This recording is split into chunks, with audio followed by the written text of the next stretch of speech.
That's an important distinction. Thank you very much, Ildiko. Now we are going then again back to the lessons. So we're doing a little dance here. And I think Audrey has prepared something. She's using WhatsApp in an original way, and she'd like to show us something and tell us the story about that. Even a story that I found interesting is that the school does not want you to use WhatsApp, but everyone's using WhatsApp anyway. So that's an interesting way to deal with management. You're on. Thank you, Pascale. Well, just to precise a little bit, it's not that the school prevents us from using WhatsApp, but they'd rather, in some places, we don't use it because it's a personal device. You need to give your phone number. And some teachers might not want to use it. Nevertheless, just following what Ildiko said, you have to keep things simple and use at first the devices that you know best. And this is what I did last week with my students. And it appears that all my students can connect to WhatsApp.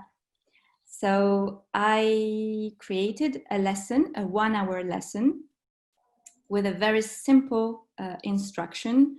And I'd like to show you how you can just keep in touch with the students and have a lesson going on in a very structured way through WhatsApp. And then you can eventually apply it to other devices. So I'm going to share my screen again, just a little second. Open the document.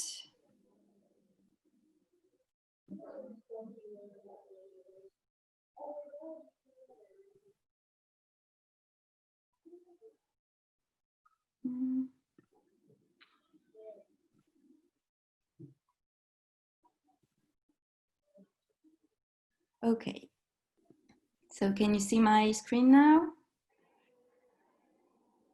Yes, we can. Okay, so the idea is to show you how to build an online lesson just using WhatsApp.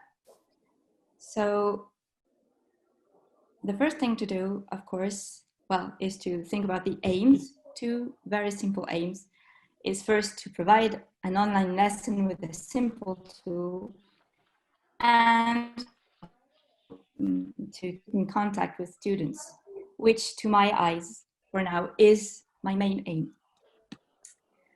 So why using WhatsApp? Just like I said, it's widely spread, it's very easy, and it's very accessible because you just need to have a phone and an internet access. So if a student doesn't have any computer, he or she can still follow the lesson. So this is very interesting.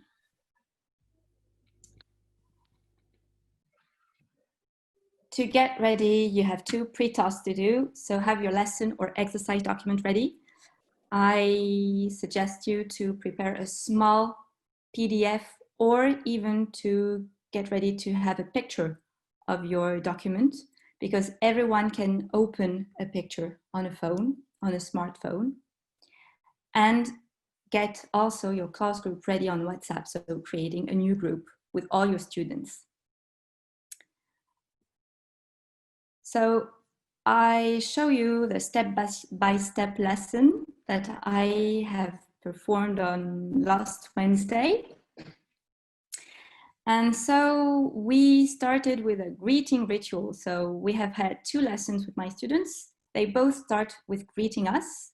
I think this is a very important time.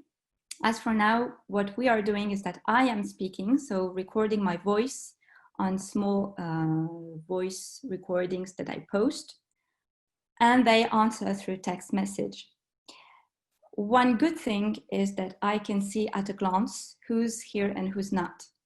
So I will be able to see if ever a student is not connecting with us and to eventually try to know why he or she is not connecting.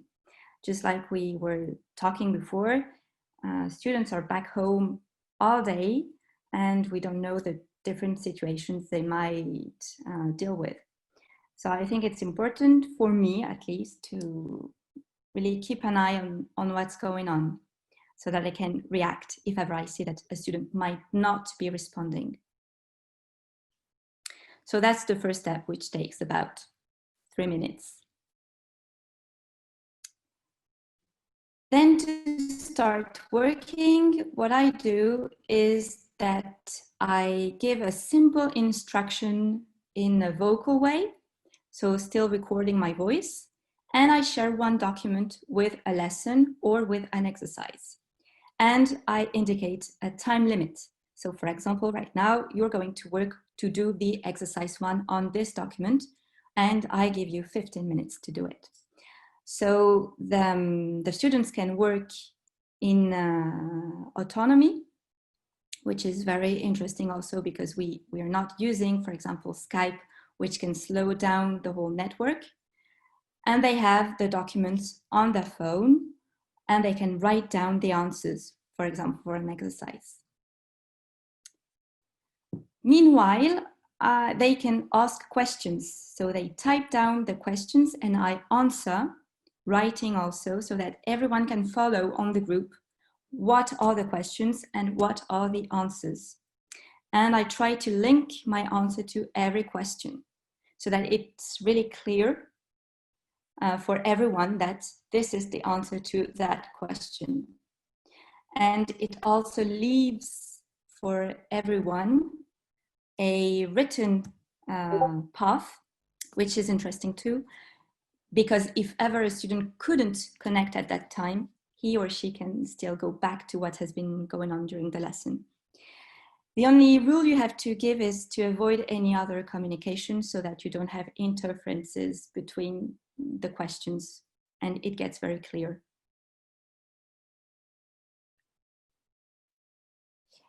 For the step 4, it's an overview of the work and the correction that you might give back and the feedback. So what I suggested the students, since they don't all have a computer to work on, is that they could write their work or their assessment. I didn't assess them right now, but they could write the answer to the exercise and just take a picture and send it back. As for me, I asked them to send it back on an individual thread so that I could give them feedback on their own work really individually. And they could keep on asking me questions more personally.